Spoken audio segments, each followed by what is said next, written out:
الرجيم. بسم الله الرحمن الرحيم. جاء الحق وزهق الباطل إن الباطل كان زهوقا.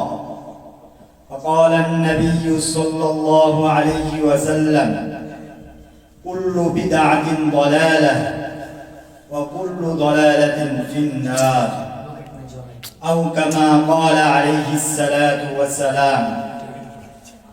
জামিয়া আরবিয়া মদিনাতুল উলুম টঙ্গী এর উদ্যোগে আয়োজিত সাপ্তাহিক সেমিনারের সম্মানিত উপস্থিত বৃন্দ, আমার ছাত্র ভাইয়েরা, সকলকে জানাই আন্তরিক শুভেচ্ছা ও অভিনন্দন। আমি আপনাদের সঙ্গে পবিত্র কালামুল্লাহ মাজিদ থেকে একটি আয়াত তেলাওয়াত করেছি।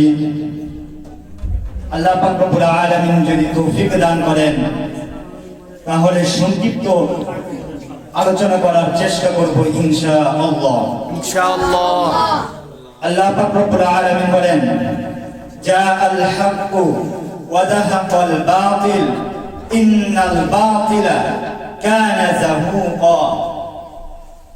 আয়াতের মর্ম অর্থ হলো এই: যখন হক আসবে তখন বাতিল দুর্বৃত্ত হয়ে যাবে, বাতিলের কোনো অস্তিত্ব থাকবে না।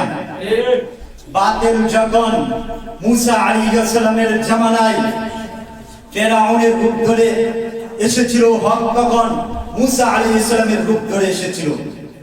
বাতিল যখন মুসাইবা বিন কাযযাবের রূপ ধরে এসেছিল, হক তখন হযরত আবু বকর সিদ্দিক রাদিয়াল্লাহু আনহু এর রূপ ধরে এসেছে। যখন গোলাম আহমদ কাদিয়ানির রূপ ধরে এসেছিল, হক তখন আতাউল্লাহ বুখারী রাহমাতুল্লাহি আলাইহির রূপ ধরে এসেছে।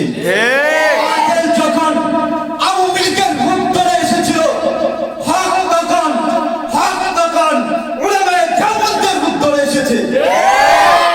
যখন বাতিল যে কোনো দলের রূপ ধরে আসবে, তখন হক উলামায়ে হক্কানির রূপ ধরে এই জমিনে আসবে ইনশাআল্লাহ। প্রবাদ বাক্য আছে, লিকুল্লি ফিরআউনা মূসা, প্রত্যেক ফিরআউনের জন্য একজন মূসা আছে। প্রত্যেক ফিরআউনের জন্য একজন মূসা আছে। বর্তমান যারা শরীফ উসমান হাদিকে হত্যা করে খুশিতে আত্মহারা হচ্ছেন, তাদেরকে স্পষ্ট